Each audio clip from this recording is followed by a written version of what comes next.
Hello, my name is Kelly Harlton, survival instructor and wilderness skills instructor, assistant to my good friend Morris Kochanski, sitting here in a chair.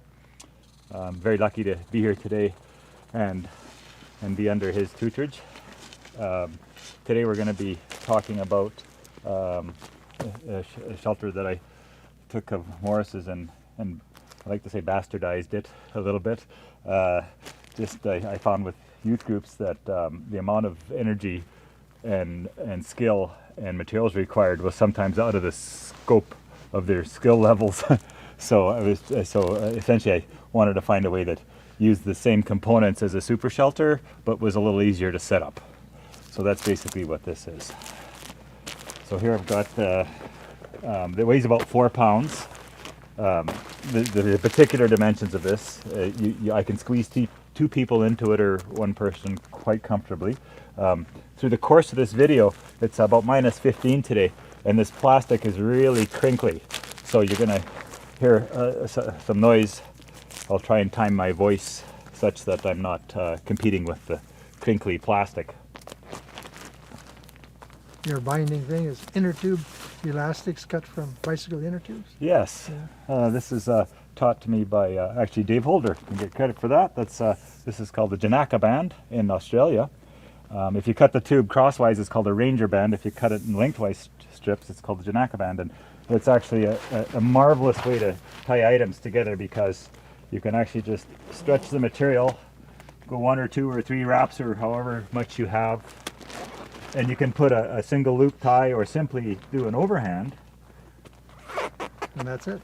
And the friction of the rubber, it actually holds very secure, and to untie it, it's simply just and it's undone. So a fabulous way to, don't throw out your bicycle tubes. People use strips like that when they're carvers who are carving wooden objects.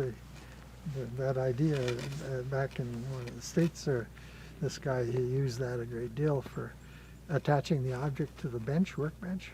Okay, to hold like a vice, because odd-shaped items, and you could probably just try. Okay, there's going to be some crinkling going on while I unfurl this. I was smart and did it the right way, and I was smart. Easy.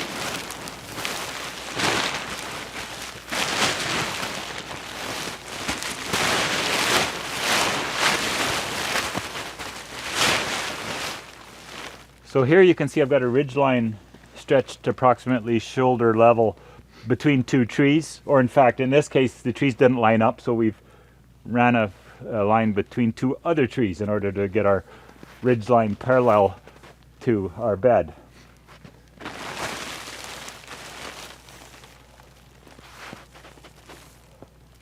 This configuration here can of course just be tied to a tree by itself, but you'll find if you use a ridgeline it makes the shelter much more adjustable. But in a pinch, there's no issue with tying this directly to a tree if you've got one close by, or in fact, tying it to your one of your walking sticks or a pole, and a couple of guy lines to the ground is fine too. You can set this up freestanding, but for the purposes of this video, we're going to use a ridgeline. This is a Prusik family knot called the taunt line hitch. So I'm putting my wraps on the side of my string that I want to lock on. Multiple turns in the direction you don't want it to slide. Right. And then a half hitch on the direction there. Marvelous, unusual knot. Moves when you move it, but stays when you don't move it.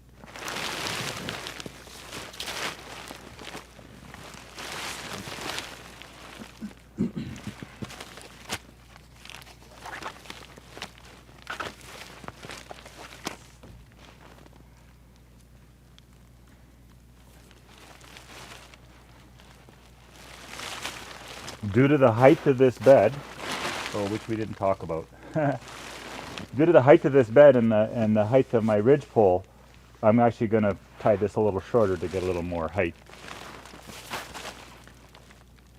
There's always an optimum height for everything. Yeah, the magic situation where it's neither nor. Neither too big nor too small, neither too high nor too low, neither too heavy nor too light. That takes half a lifetime sometimes to answer those neither nor questions. So tied in two places to the ridgeline, and I'm simply going to tie the two back corners. Not back corners, rather two very specific tie points.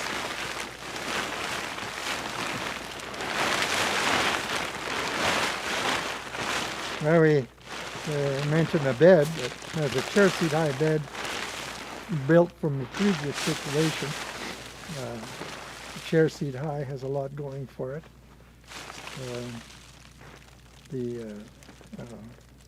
And if the bed is made hollow so that the radiance from the fire can shine under the bed, that's one reason why you have the bed higher up. And when your bed is situated chair seat high above the general terrain, you're up in a warmer layer. Coldest conductive situation is always close to the ground. Yeah, I'm going to crinkle some more plastic here.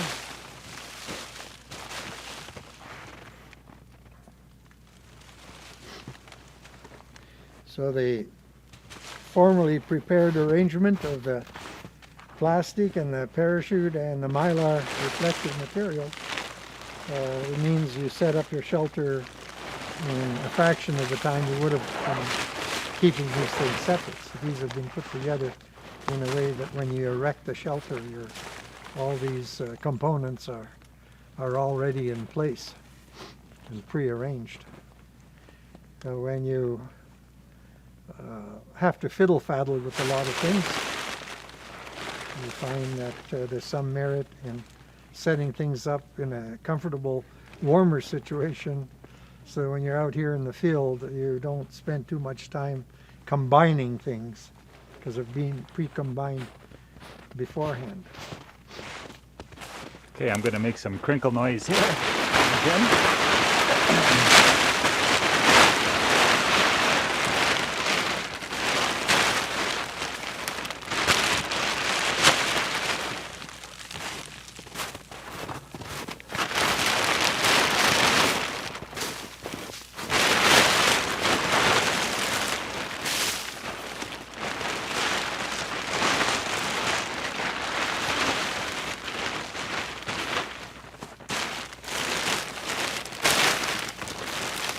So with the bed being chair seat high and the shelter arranged, the interaction of the bottom of the material with the surface of the ground or the snow allows you to be able to get the fresh air that comes in, but because the bed is much higher, you're up in a warmer level, so you don't have to be banking it up and closing off the interface between the shelter and the ground. And this, There's a lot of people say, why you go to the trouble and make such a high bed? Well, you got to have the people who question it haven't spent very much time to know what's going on. Yeah. So here you're creating a kind of a bubble to capture the warm air that's generated from external sources. And if there's a hole in the top of your shelter, size your finger, the hot air will drain out of it like smoke out of a chimney. So it's important that there not be tears or holes in the upper part of the shelter. a little bit of duct tape as part of your kit components for your super shelter. And you realize that to be warm inside there, you have to have a fire. As if you don't, if it's warm enough outside that you don't need a fire, then having a window is counterproductive. Your shelter arrangement should be such that you can build a shelter that doesn't have a window where the radiance inside the shelter is escaping. Right. Here we're creating a bubble where the radiance comes from the fire and enters through the plastic like in a greenhouse, and you create a microenvironment much more suitable to your warmth. Some little tips and tricks too. So this plastic, vertical or even less than vertical, for two reasons. Infrared rays penetrate better perpendicular than they do at an angle, and also there's the issue with sparks landing and melting holes in your plastic. So if it's vertical or even less than vertical, then that's optimum. Yeah, excessive tilt towards the, towards the sky, sparks will fly up, land on it, and because the angle is such, the spark, instead of sliding off and bouncing off, it stays there, and there you get a hole. From the inside of the shelter, the strategy is you take a short piece of log or even a pole and you just lay it on the plastic and you roll it up tight and then you tuck it in tight under your bed to get that effect, and then it makes your window sort of more pristine with no wrinkles. So I'm gonna flip this open so we can see the bed. So admittedly, I've spent at least 100 nights in one of these, at least, and probably 3/4 of the time, if weather permitting, I run it open fronted just because I like to have it open fronted, access to your fire.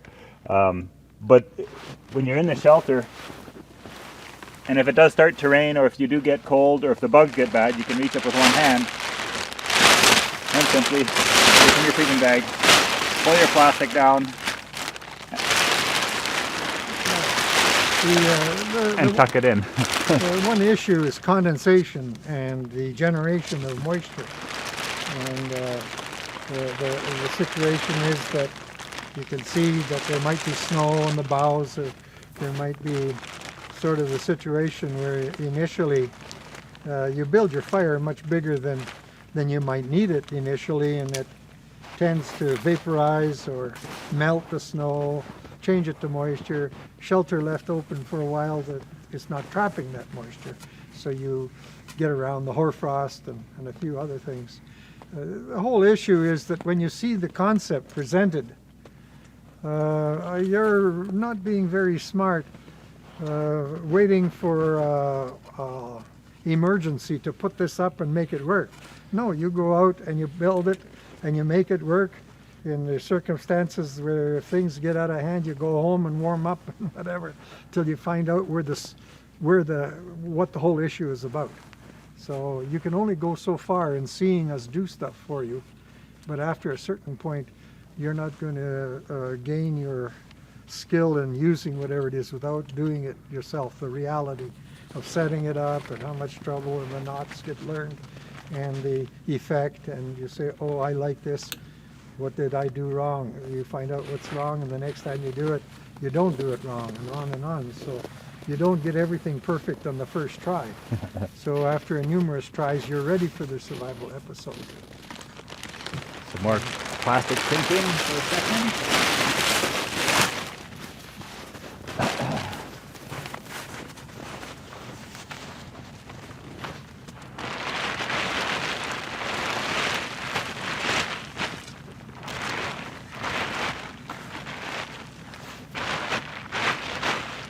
So in the winter, we just simply bank snow if we want to make a bit of a seal, and if it's windy conditions, it keeps the plastic from flapping around. In the summer, we simply place a few well-placed pieces of firewood. You can see here that we're lashed at points that are using a pebble, or in this case a pine cone, or it can be a ball of grass or a knot. You'll see a shot of this laid out later in this video where you'll see how the components are proportioned to each other. So here we've got it tied to a tree, and our roof is fairly flat because we're not expecting any great snow, 100% rainproof. If we're expecting a lot of snow, in fact what I would do is, instead of tying this to a tree, I would make a much steeper roof, or if I was expecting a snow load, then I would simply make a steeper roof, and I would actually stake it to the ground in this case and get that effect. And then periodically you've got to bat the roof if the snow starts to accumulate a little bit. But for the most part, it's nice to have the additional headroom. So where permissible, you can tie it higher. And then the back here, we can actually put 2 tie points if we like, if we require additional space. And this can actually be pegged quite some distance back for gear, or often my dog bunks with me in behind my bed on a pile of spruce boughs, or if you're using it as a two-person shelter, this affords you enough room that you can have a double bed in here.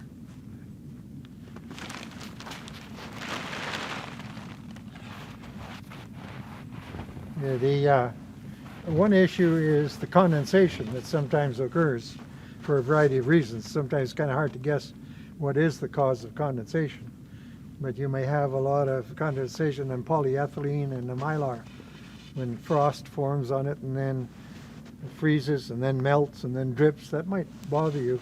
So the facility that one reason that I always have the parachute, to raise that up a little bit. You see the parachute, sometimes you uncover so that and usually that is the downwind side.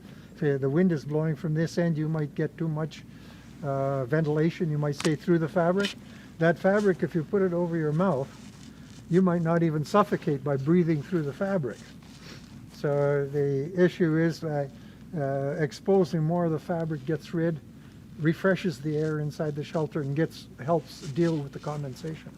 Right. So it might mean that if there is a wind, it might be the downwind side, but you purposely uncover it because the heat that is generated from the fire that's warming the inside is more than adequate to keep you comfortable, but one end is porous to refresh the air and to deal with that high moisture content you sometimes find, not always, but there are times when you wonder what the heck is going on. It's almost like a steam bath or something where a great deal of the moisture that it generates from the boughs drying out, right, the snow melting, or maybe you're wet, whatever, and maybe your clothing is wet in particular.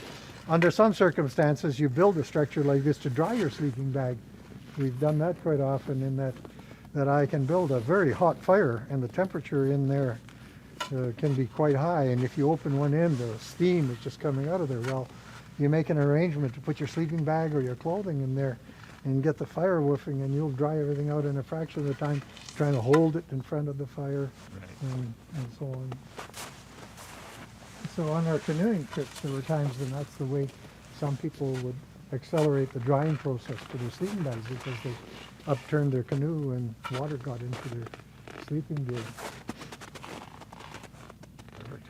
Anyway, it's a concept that tries to use science a lot more than normal. A lot of people don't place much faith in the science they learned in high school, but if you work hard at it, you might find that there's enough there to make life more comfortable, and the quality of your knowledge is how comfortable you are. Great. Well, I guess we'll drag this puppy out and show people how it's configured. So this is the layout of the super shelter components as they're used in the Harlton Hacienda. So there's three components. One is a sheet of medium weight plastic. Now the reason I say medium weight is because if you're using it for sort of backpacking and traveling, any heavier than that it's too bulky, and any thinner than that and it's too fragile. If it's a permanent shelter, then you want to go to a heavier plastic. But so about a medium weight poly works good, and you get it in a 20-foot roll, and you cut it to the dimension 16 feet by 16 feet.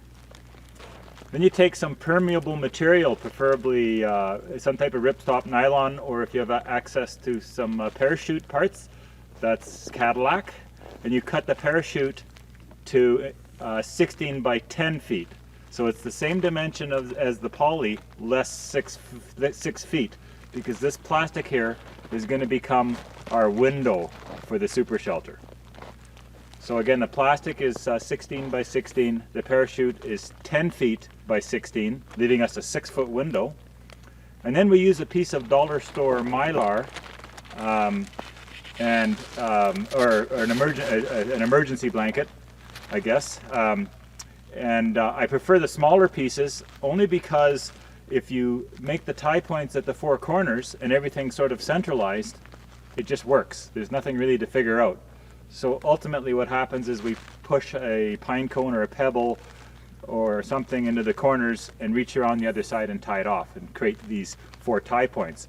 Now if you wanted to upgrade, there's no reason not to use a bigger piece of Mylar, but in terms of the pattern, this is roughly about 5 feet by about 3.5 feet is the size of the smaller emergency blankets. So it just, for ease of construction, if you use just the smaller piece of the regular size emergency blanket, it just tends to make the configuration work. Yeah, so here you're looking at stuff that is like windows to utilize the sun, the reflectivity. So you might say that all of these features are found in an igloo. But the thing is, igloos are made out of snow. Here we're trying to imitate the features and functions of the snow by using, the snow, if it's put up, breaks the wind and reflects. The other thing is that here we use an external heat source, which is either the sun or a fire. So you end up having to need a window that allows the radiance in but keeps the smoke and the sparks out. And then if you have a ceiling that is very shiny, then it much more effectively warms you because you are being exposed to the effect of the fire and also from the effect of the reflection off the ceiling, and on and on. So essentially this is a marriage of igloo technology and greenhouse technology, and you end up harnessing some of the science found in both, and you've got what is called a super shelter. So it's a survival kit component shelter. That means that you're saying, well, how can I make life easier by bringing certain essential materials to be able to do something quickly and very scientifically, very effectively. So here you go. Another thing I should add about the pattern too is you'll notice that the poly and the parachute is sort of, you can see it's actually in an arc or a pie shape, not a pie shape rather, but a semicircular shape.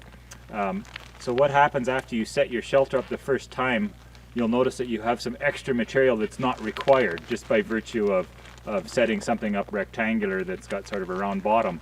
So then you can take a knife or a pair of scissors and you can actually trim some excess material off. So the trick is to set the shelter up about as high as you think you'll ever need to set it up, and then you can, and where it touches the ground, plus a little bit of extra, you can trim off the access, and that's why it sort of has a semicircular shape along the bottom. Yeah, so the polyethylene by itself would be the poor person's version. You throw that over a framework and it creates a bubble, but it's not a very effective, efficient bubble because you've got to still maintain a much more stronger fire to keep things all going. Add the survival blanket and there's a doubling or tripling of advantage, and then you find that the problem with your refreshing of the air, because this is so, when you make a bubble as you breathe and everything else that goes on inside of a bubble like that, you got to vent it. And an igloo doesn't work properly unless the snow stays quite porous and there is enough breeze to force fresh air into the bubble made out of snow. So that's why you've got to have the parachute fabric, because it's porous. I hate I hate that term, breathable. But it's vapor permeable, so it tends to capture some of the warmed air. Some of it may escape through the fabric, but it refreshes, but it still really cuts down on the effect of any moving air like wind, and on and on. So you find that combining the three things, and you've got an astounding type of material with which you can build an extremely effective, efficient shelter. You'll get by with the poly alone. You'd get by with the mylar alone, and to a certain extent, you might even get by with just the parachute or the fabric.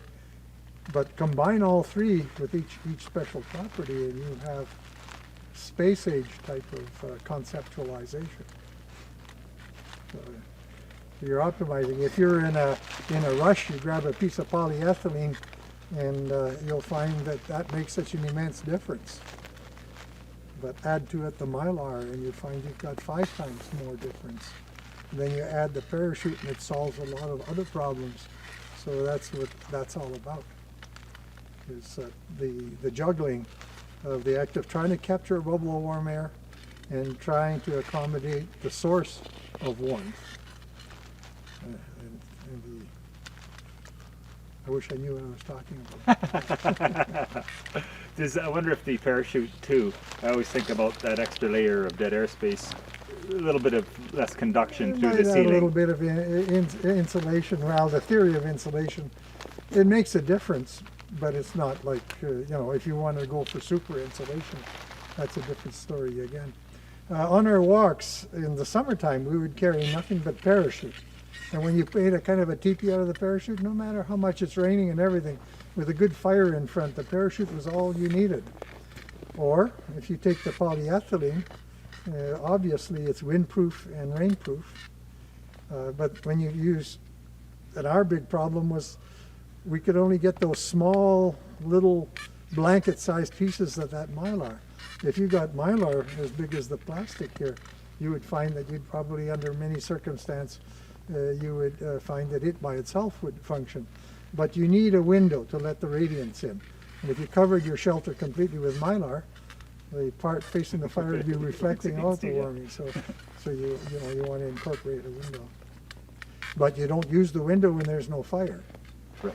And that's counterintuitive, you know, because the window, you become the glowing object that the window is causing you to lose your effect. Yeah. So you close off your window when there's no fire in front of it.